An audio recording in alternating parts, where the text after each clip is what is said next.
जय हिंद। तो समझते हैं एनआईएएस डीएलएड सिलेक्टेड कैंडिडेट के संबंध में कुछ महत्वपूर्ण अपडेट निकल के आ रही हैं, जो मैं आप लोगों के साथ इस छोटी सी वीडियो के माध्यम से साझा करने वाला हूं। ऐसे में यदि ओवरऑल इस महत्वपूर्ण डिस्कशन की बात की जाए तो कुछ महत्वपूर्ण आधार हैं, जिनको जो है कि आधार बनाते हुए मैं आगे की जानकारियाँ आप लोगों के समक्ष रखूँगा। इसी क्रम में यदि सबसे महत्वपूर्ण बात की जाए तो वर्तमान समय में नौकरी पाना, या फिर हम यूँ कह सकते हैं कि जॉब पाना, किसी ईश्वर के पाने के बराबर भी है।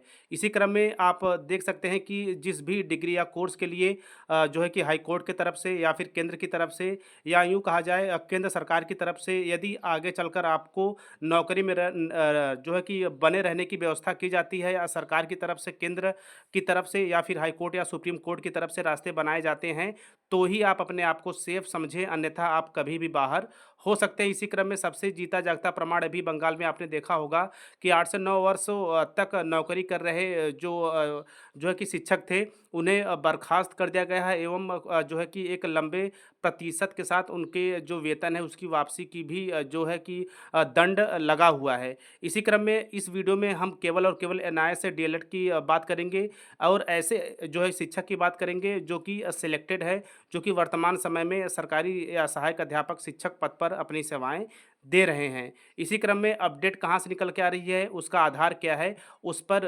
भी मैं आप लोगों के साथ जो है कि उस पे ले चलूँगा। वहाँ से जो भी जानकारियाँ निकल के आएँगी, वो इसके साथ-साथ वर्तमान समय में क्या स्थितियाँ, परिस्थितियाँ बन रही हैं, वो सभी का ओवरऑल एक मिला-जुला अपडेट मैं आप लोगों के साथ इस छोटी-सी वीडियो के माध्यम से रखने वाला हूँ। सबसे पहले यदि बात की जाए जिस चीज़ को लेकर अभी जो है कि वर्तमान समय में काफ़ी हलचल मची हुई है, तो देखिए इसमें कहा जा रहा है कि छठे चरण में नियुक्त एनआईएएस से डीएलएड शिक्षकों के लिए मुश्किल। ऐसे में सुप्रीम कोर्ट के जजमेंट के बाद 2023 से पेंडिंग केस को अब मेंशन कराने, लिस्टिंग कराने की कोशिश हुई है। हाई कोर्ट के जिस सिंगल जजमेंट पर नियुक्ति हुई है, इस केस में उसे चैलेंज किया गया है, जिसको सुप्रीम कोर्ट ने एरर करार दिया है। ऐसे में यहाँ पे आप एक केस स्टेटस देख रहे होंगे, the high court of judicature at Patna. ऐसे में यहाँ पे देखिए, यदि इस केस की बात की जाए तो यहाँ पे थोड़ा ब्लर दिख रहा होगा आपको, लेकिन यहाँ पे आप देख सकते हैं कि यहाँ पे जो एक्शन डेट की बात की गई है 26 अप्रैल 2024 की बात की गई है। इसके साथ साथ डेट ऑफ फिलिंग की बात की गई है 20 जनवरी 2023 की। ऐसे में यहाँ पे पेटनीशनर और इसके साथ साथ respondent the state of Bihar की बात की गई है। तो ओवरऑल थोड़ा सा इसमें ब्लर दिख रहा है, बट जो है कि एनआईएएस डीएलएड मंच एकता की तरफ से यह जो ऑफिशियल केस स्टेटस है, यह ग्रुप में काफ़ी जो है कि बड़े स्तर पर शेयर किया भी जा रहा है।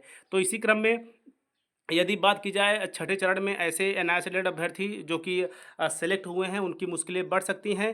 ऐसे में यदि वर्तमान में ओवरऑल 1 वर्ष के अंदर यदि आप स्पेशली शिक्षा जगत को देखेंगे भारत के सभी राज्यों से, तो यह एक चीज़ें क्लियर हुई हैं कि जो है कि सुप्रीम कोर्ट के द्वारा जिन डिग्री या डिप्लोमा के रास्ते बनाए जाते हैं, उसके किए हुए डिग्री या डिप्लोमा अभ्यर्थी वर्तमान में अपनी सेवाएँ सरकारी पद पर दे सकते हैं।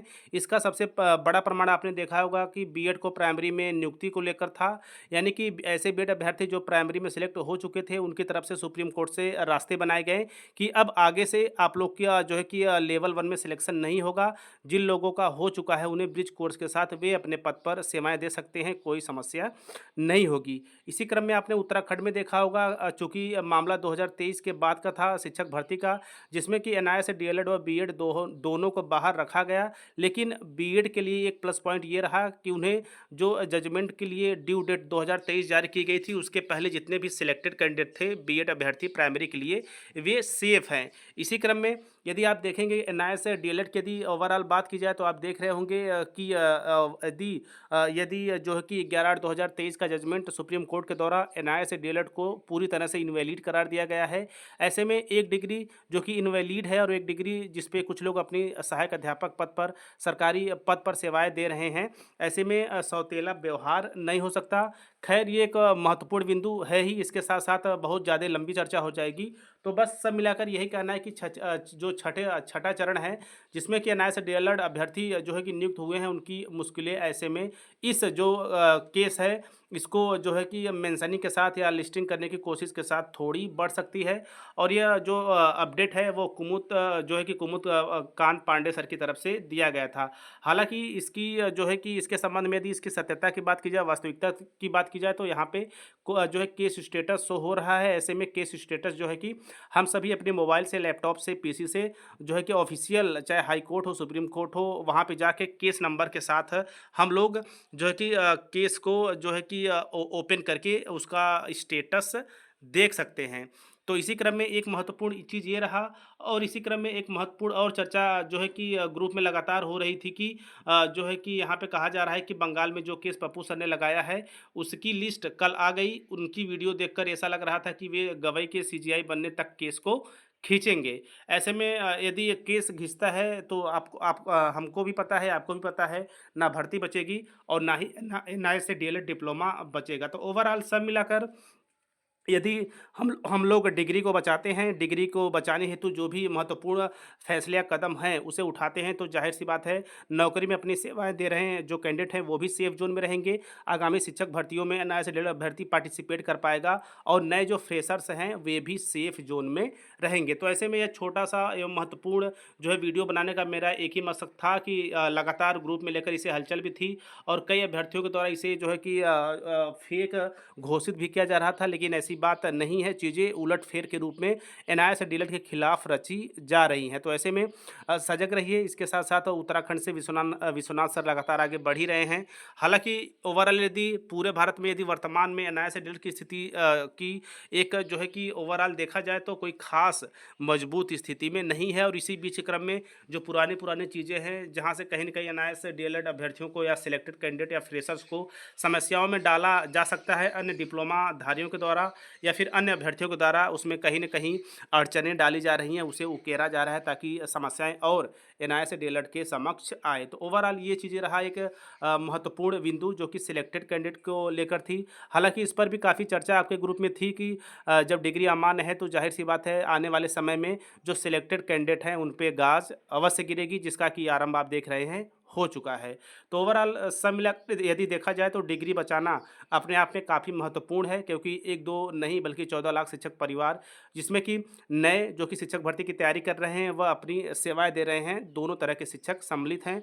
तो सब मिलाकर डिग्री बचाने हेतु जो भी चीज़ें हों, चाहे तन मन धन की आवश्यकता पड़े, वहाँ पे हमें करना चाहिए, क्योंकि अब हम बिल्कुल अपने डिग्री बचाने के अंतिम पड़ाव पे हैं, क्योंकि यहाँ से एक चूक पूरे करियर के जो है पूरे करियर को चौपट कर सकती है। और जो हमारा एनआईए से डीएलएड जिसके लिए हमने 2 वर्ष एक कठिन तपस्या के रूप में ट्रेनिंग की, डिग्री की, अन्य जो टीचिंग व जो भी महत्वपूर्ण एग्ज़ाम्स वगैरह हैं दिए, और हमारा रिज़ल्ट हुआ है, सब बेकार हो जाएगा। तो इसी क्रम में मेरा तनिक भी ये भाव नहीं कि आप लोग इससे नेगेटिव रहें। मेरा भाव बस यही है कि समस्याएँ उसी के सामने आती हैं जो कि एक अच्छा जो है कि एक्टर होता है।